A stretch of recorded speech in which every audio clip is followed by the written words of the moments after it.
attacked by the Jewish leadership. I was going to a synagogue occasionally. I'm also going to Quaker meeting. I really like Quaker meeting. I think that's sort of where where I really feel more comfortable. But I was going kind of like trying to figure out what's going on. I was going to a synagogue in Santa Monica. And I was researching this water stuff. And I got the bright idea of scheduling a meeting with the rabbi in order to like clue him in. And I had all these photographs of like they're tearing up the street, and I had blueprints, and I go in there with my, very earnest and bright-eyed and bushy-tailed, and I show all this to the rabbi, and he's kind of looking at me. I said, well, look, what I need to know is, I need to know when this is going to be deployed. I don't need to know how much time we have to like alert people. And he looks at me and he looks like terrified. He says, well, I really have no idea. Yeah. I said, oh, okay. And he's looking real uncomfortable. So I said, well, thanks so much for meeting with me, and I'll see you at services Friday night. I walk into services. Yes? I'm sorry, you broke up. You broke up there for a second. Comes. They drag me out of the pews. They take me outside, and they said, you're banned from here. They said, you threatened the rabbi. I said, I didn't threaten the rabbi. I was, had a nice little meeting with him. They said, you cannot come back here anymore. You have threatened the rabbi. Leave. So, that's pretty, I think that's pretty telling. Now, what I've tried to tell people is that the Zionists, the leadership there, where the Zionists, what were they called before? Pharisees, priest, whatever, and it doesn't matter to me whether it's a Catholic priest or a Jewish priest or a Muslim imam or whatever. I think all of these religions are to control the masses. I think they're control the masses, and when you step out of line and you're not echoing the dogma that you've been fed, then suddenly you're a threat. I mean, that's the only thing I could think of. Why would I be a threat? I mean, I'm just an old biker from Texas, happen to have a high IQ and read really fast and read a lot and comprehend pretty well. Well, I think you hit on it right here, Clayton, because it's the leadership. And the leadership forms a group which is far more cohesive than, the leadership of the Jews, the leadership of the Catholics, the leadership in government. These are essentially our leaders. And our leaders, I believe, are fairly faithful to the leadership group. Not so much to the flock. We see where our government is just doing these terrible things. This rabbi in the Jewish synagogue in Santa Monica, what was he so afraid of? He's got a girl coming in showing him pictures of water pipes. I believe it's my belief that he was protecting what the government was doing. So we have a clique, a cabal of people whose allegiance to each other transcends any moral imperative. Yeah, well, we don't want to jeopardize our 501c3 tax exempt status. I wouldn't be able to afford that Cadillac if I had to pay that. Right. Well, and it may even be more nefarious than that. I mean, these people, if these people are aware that something is going on which may result in a huge fatal attack on American citizens, and they're keeping this from people, and they're attacking and attempting to exclude a reporter who's trying to alert people to this potential, then these people are dirty. So I think it may go even further than they want to protect their 501c3. I think they may, in their hearts, be dirty, and this is a very disturbing conclusion to come to. We've seen all of this, uproar about what the Catholic priests have done. It takes a certain level of moral degeneracy to do, to attack young children sexually. I mean, it's far more than just an impulse. There's something really rotten at the core here. And I think that Well, you've got so many stories of and documentation of child molestation by Catholic priests and rabbis. I mean, that's part of the little Talmudic occultic religion there. I wasn't aware. I wasn't aware that there are reports surfacing that rabbis are molesting young children. I really wasn't aware of that. Read the Talmud. Supposedly. No, I'm talking about what's happening in the world now. I'm not. The Talmud is a real stinky sort of. But that's paper. The Talmud is what's on paper, and I'm not aware of this being an issue at synagogue. Okay. Now, you've made the point that we're demonized here for trying. You got people like Tim White out there, that are going around trashing anybody that looks like it. That's what it looks like to me, anyway. I mean, I cover so many different subjects, and of course, I'll talk about Pauline Christianity. I'll talk about Judaism. I've interviewed Muslims here. I wanna know. But the people that are coming around and saying, "Oh, you don't want to listen to him. You don't want to listen to her. You don't want to read what you don't want to hear what she's got. Oh, she's a liar. Oh, he's a racist. Oh, he's an anti-Semite." Where are these people coming from? Why are now? Some of them are being paid. There are some of the Mossad is setting up what they call, I think, Cenarian, or I'm not sure the pronunciation of it, but it's citizens to cruise the internet and try to trash anybody that's actually getting a following or doing something.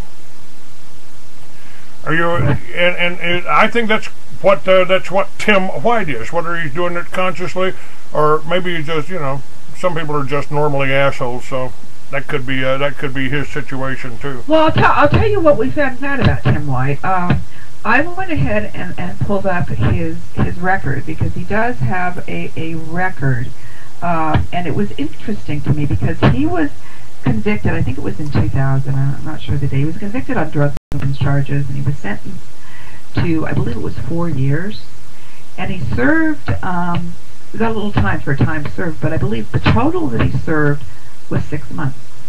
Now, you don't, even if you're with good time, you get time and a half. Even if you're a choir boy, you don't serve 6 months on a 4-year sentence unless you cut some kind of a deal. So what happened was Tim White got out and then started cruising the Patriot movement and started to, attack people in the Patriot movement who were attempting to do the right thing. And I think, that should make things fairly clear, because you don't get out of the can after 6 months on a 4-year sentence. I think that it's fairly clear, what happened in Tim White's situation. He's committed crimes since he's been free, and there isn't any repercussion. Back in 2004, Tim White made a written, signed death threat to me. Now, I took this death threat and I hightailed it over to Santa Monica Superior Court, and the judge issued a restraining order without even talking to me. I mean, she had the goods, it was right there.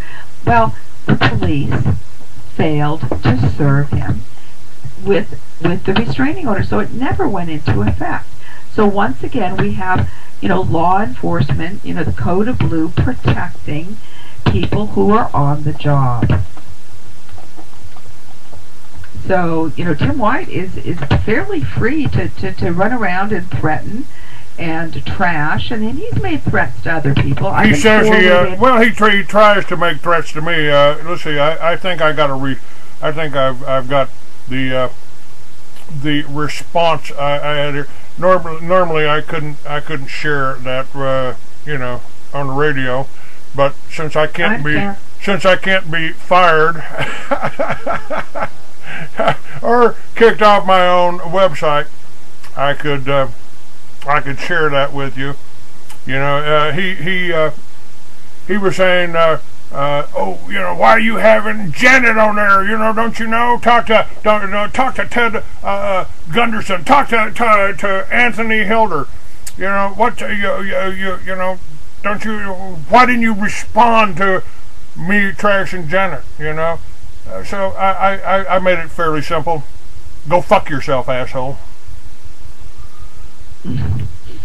Well, and that's all the time I got to waste on these people that are trying to destroy anybody that is doing good. Now you don't have to agree with me on everything. There's a lot of people out there that don't smoke pot. I do.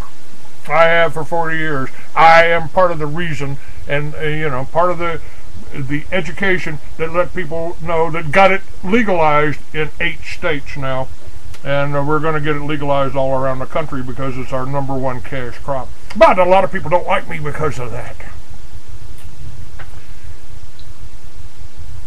Well, you know, if you start making enough noise in an area that the powers that be don't want people to know about, they will land on you and land on you hard, as you know.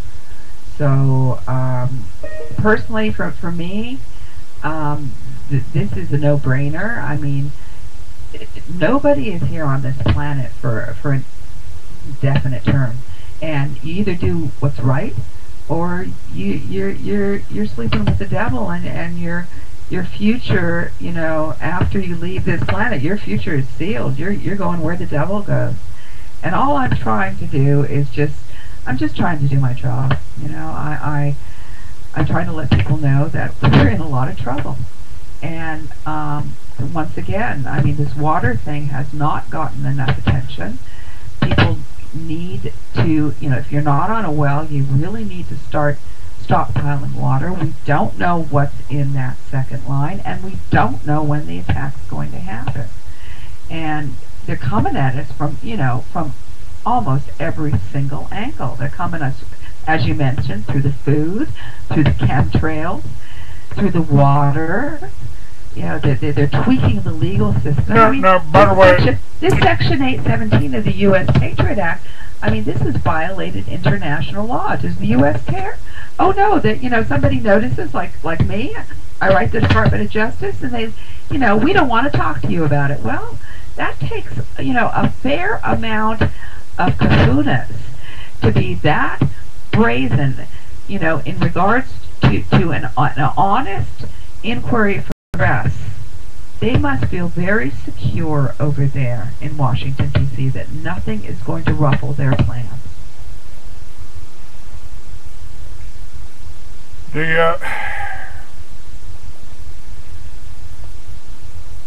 This is all.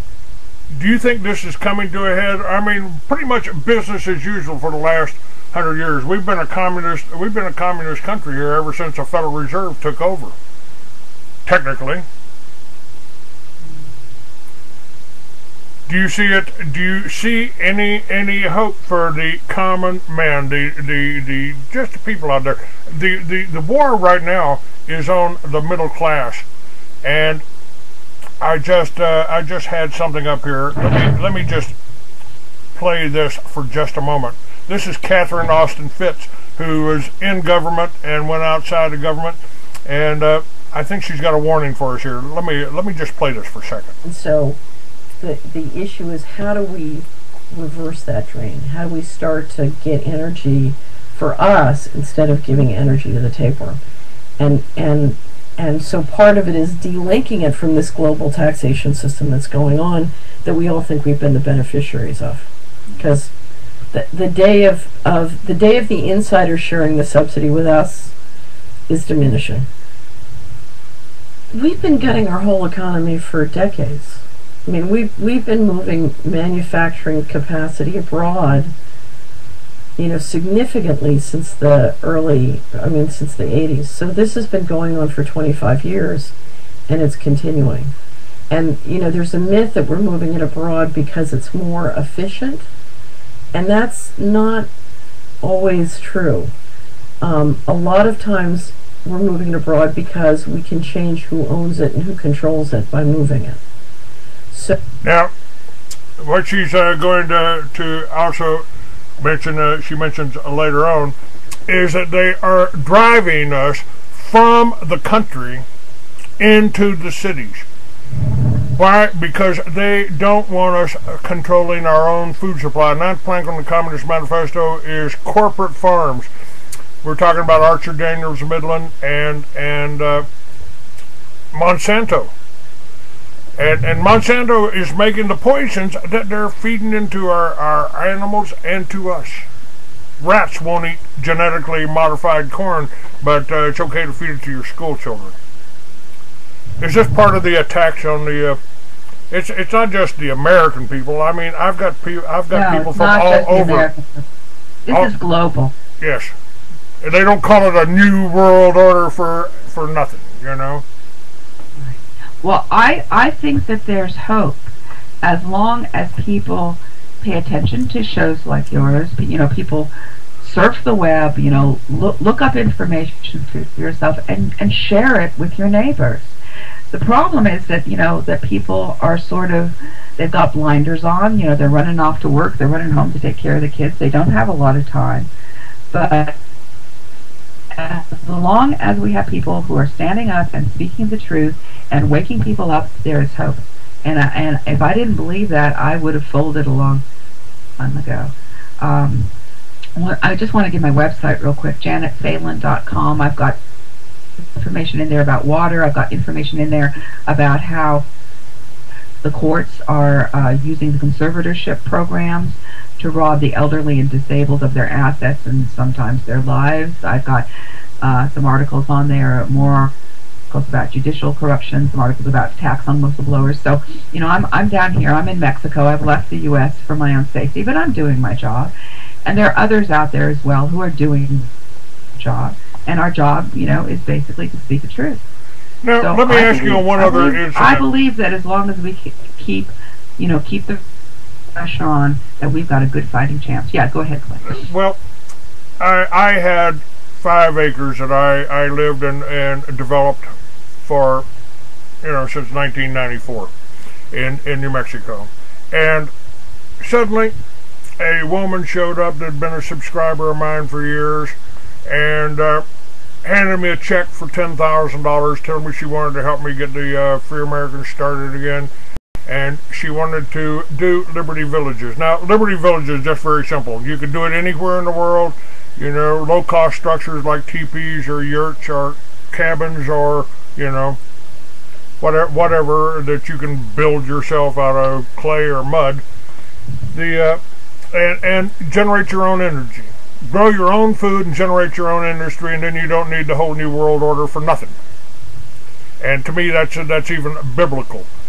But suddenly somebody shows up, hands me a check for $10,000, you know, hangs around and ends up wanting to get married. To cut a long story short, she ended up buying my property so we could turn it into the Liberty Villages because we couldn't refinance. My credit wasn't good enough to refinance. And then suddenly I was kicked out. Just kicked out in the street. Well, no, get out and don't use my address anymore and don't use this. I think this was a plan to eliminate the possibility of me starting a Liberty Village that I'd been advertising for years anyway. Now, you met somebody by Jack Smith. Now, that was my big wake up call. Yeah, tell me about this. I mean, you know, I got on the internet to meet somebody. You know, being single, I mean, I lost my whole family, my wife, my family, my companies, and everything with the accident that I don't believe was an accident, and somebody comes in and suddenly walks away with my property. It cost her. I mean, this ain't you know, somebody. She bought the property, so she owns it. She can do whatever she wants with it. And she chose not to do the Liberty Villages, not to work with me, but I ended up homeless. Now, tell me about this Jack Smith. What I was going to say, I got on this dating site on you know, Facebook or something like that, and put out a call for investors. I got in over $1 million, all in hot checks. No, I don't. The FBI says it's Nigerian scammers. I don't think so. I think it was an intelligence agency that wanted to kill 5 or 6 of my bank accounts. Now, Tell me about Jack Smith. What happened there? Make it fairly quick. We've just got a few minutes left. I just wanted to get this story because I want people to understand they are sending people in after people like you, people like me. They are sending them in. I mean, this is one of the reasons I nobody knows where I live, and I don't have many friends. Tell me about Jack Smith. Right. Jack Smith showed up in my life. Oops, you just broke up. Try it again. An agent, and I was at that point. I was 48. I was divorced. I was looking for a relationship, and they basically sent me an agent killer. And as a result of to keep this brief, as a result of Jack Smith's actions, my mother ended up dead. My Jewish mother we talked about earlier, Dr. JanetPhelan2.wmv, ended up dead, and I nearly did. Due to what he put into play, I was attacked by the police on January 3rd of 2003. I was in a coma for several days. I'm very lucky to be here today in Mexico on this beautiful chemtrail day doing your show. You can go to my website. The story is Happy Birthday, Agent Smith, and you can read basically the whole shebang. This is for the listening audience, but yeah, they're planting people on people, and they're doing it big time. And we're in very dark times, and the way out through the darkness is by shining the light of truth. So the Bible tells us we can beat these guys. The Bible tells us that the truth will set you free, and I think the Bible's got a lot of good information in there, a lot of history. What was happening 2,000 years ago is still happening today, and that is it. I mean, part of the whole thing is education. This is why I started the Free American. This is why I do the radio show. And folks, I need your help out there. Now, Janet, you can help too. If you do this show, and all of the stories that you just mentioned are linked up on the Free American website. People can hear you and hear me do this show on the Free American website. More people need to know about it, because if you go to a library and try to download the Free American, oh, that's a porno site. I've been single for 6 years. I wouldn't know what porn looked like.